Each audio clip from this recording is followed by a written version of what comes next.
दिल्ली में लगातार तीसरी बार स्पष्ट जनादेश की सरकार आई, लेकिन 27 साल बाद कमल खिला है। जहां ऐतिहासिक जीत मिलने के बाद प्रधानमंत्री नरेंद्र मोदी ने कहा है कि दिल्ली में आडंबर, अराजकता और अहंकार की हार हुई है। दिल्ली में पहली बार बीजेपी की डबल इंजन सरकार बनी है।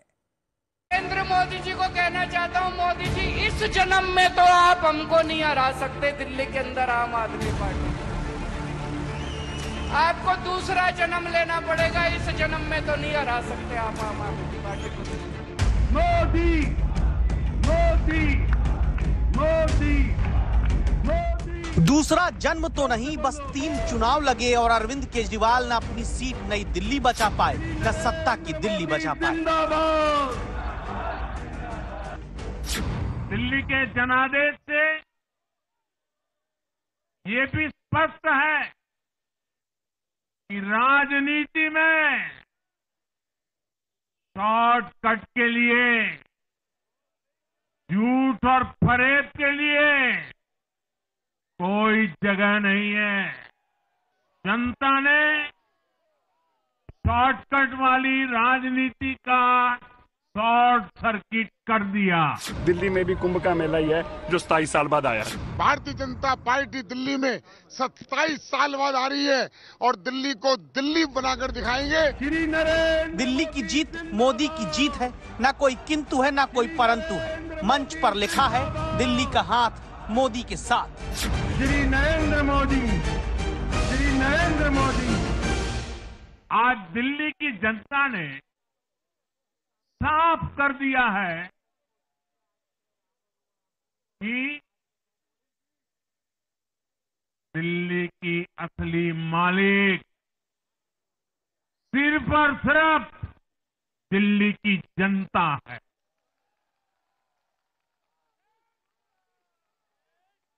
जिनको दिल्ली का मालिक होने का घमंड था, उनका सत्य से सामना हो भी गया। मोदी मोदी मोदी के नाम काम पहचान पर मिली जीत से मीम बनकर सोशल मीडिया पर छा गया। फ्री की विचारधारा की सियासी उम्र ज्यादा नहीं होती। दिल्ली के चुनाव में आम आदमी पार्टी और अरविंद केजरीवाल सत्ता से फ्री कर दिए गए। मोहब्बत की दुकान की राजनीति करते राहुल गांधी की कांग्रेस पर दिल्ली में जनता की मोहब्बत फिर से नहीं आई। 0 की हैट्रिक लग पाई। और 10 साल से जो केजरीवाल लोकसभा चुनाव में दिल्ली की सारी सीट नरेंद्र मोदी के नाम पर चले जाने के बाद विधानसभा चुनाव में बीजेपी का दूल्हा वाला सवाल घुमाकर दांव चलते आए, उन्हें जनता ने बता दिया बीजेपी की तरफ से मुख्यमंत्री वाले दूल्हे की चिंता नहीं, गारंटी नरेंद्र मोदी की ही काफी है।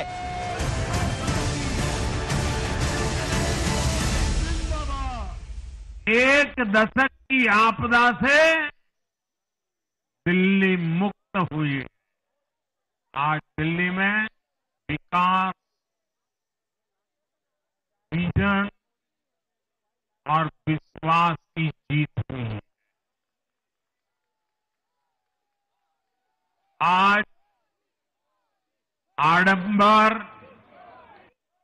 अराजकता, अहंकार और दिल्ली पर छाई आपदा की हार हुई।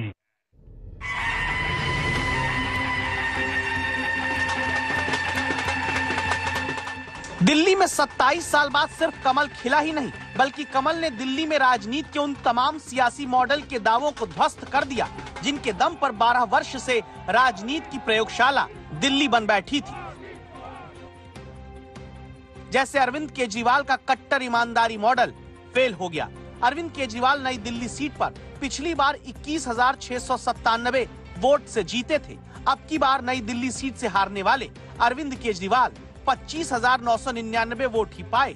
4,049 वोट से केजरीवाल अपनी सीट हार गए। ईमानदारी का सर्टिफिकेट जनता ने नहीं दिया।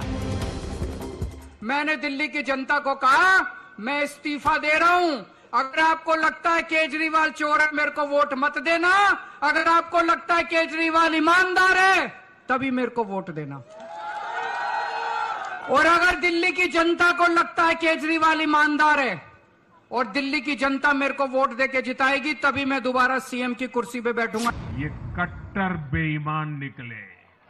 जिस पार्टी का जन्म ही भ्रष्टाचार के विरुद्ध हुए आंदोलन से हुआ हो, वही भ्रष्टाचार में लिप्त हो गई।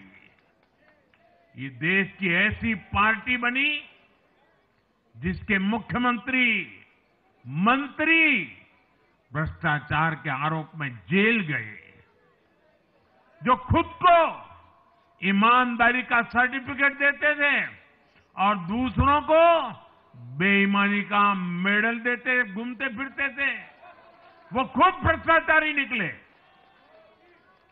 ये दिल्ली के भरोसे के साथ बहुत बड़ा धोखा था। नरेंद्र मोदी पर भरोसे के साथ दिल्ली के 1.5 करोड़ मतदाता ने सिर्फ केजरीवाल के दावों वाले ईमानदारी के मॉडल को ही नहीं नकारा, बल्कि जेल से बेल पर बाहर आकर चुनाव लड़ते मनीष सिसोदिया, सत्येंद्र जैन को भी हरवा दिया। जिन मनीष सिसोदिया के शिक्षा मॉडल से सबको प्रेरणा लेने की सलाह केजरीवाल देते आए, सिसोदिया के उस शिक्षा मॉडल को जनता ने स्वीकारा नहीं। पटपड़गंज से सीट बदलकर जंगपुरा सिसोदिया पहुंचे, 675 वोट से वहां भी हार गए।